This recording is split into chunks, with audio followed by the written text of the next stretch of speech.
remote too, but they will come. It's chilly here, isn't it? That's it. Okay.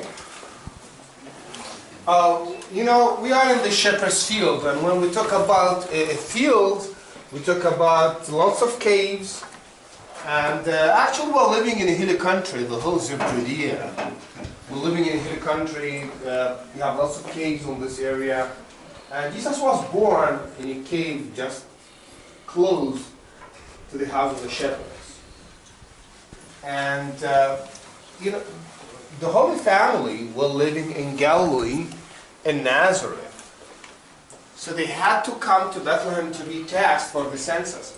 The Bible tells us that a census took place during the time of the Roman Emperor called Caesar Augustus. He ordered to count the people, everybody in his own town. Saint Joseph was from the city of David. He was from Bethlehem. Caesar Augustus, the Romans, they were tax collectors. They built lots of harbors. They built lots of cities. So Caesar Augustus wanted to know how many people live in his empire because he wanted to know how much tax he had to collect by the end of the month. So they had Saint Joseph, he had to leave Galilee in the north to Bethlehem in the south to be taxed. They lived in a house. The house, it's actually a very simple cave.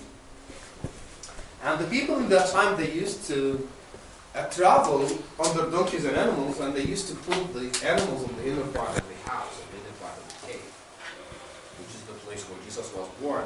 So it's a house like this. It's close to this cave. This is the cave of the shepherd. So let's use our imagination.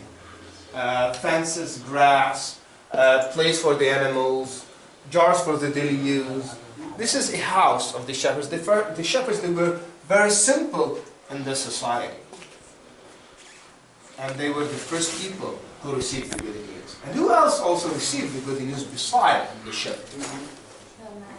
Exactly. The Magi, the kings. And they were from the east, actually, which is known as Persia today. So we can read the message that Jesus started his message. He started with wife, with the shepherds, bless you, with the shepherds. And they were very close to the place where Jesus was born, in the locality. The shepherds were taking care of that. And they were very close to the place where Jesus was born, and they were very simple. They lived in caves. And the wise men in the east, far away. And they were kings. They were very high in this society. That means Jesus was born to the poor people and to the rich people. He came to the whole world. He came to the people of Bethlehem. He came to the people of the United States. He came to the people of Canada, Australia, Europe, whatever. He came to the whole world. He started his message with the shepherds. The shepherds, they were the first people who received the good news. You saw the wise men. So we're going to do today like the shepherds. We're going to receive the good news, and then we will go to the cave of birth, to the stable where Jesus was born. We have a small cave, small house, very simple house. On the top, we have a huge church. We call it the Church of the Land, which is the actual place where God became a man and walked among us, where we are going to visit later on today. Any question at the moment? So if you'd like to take some pictures, this is the caves of the shepherds. We can see how they live, the shepherds, where they cook, how they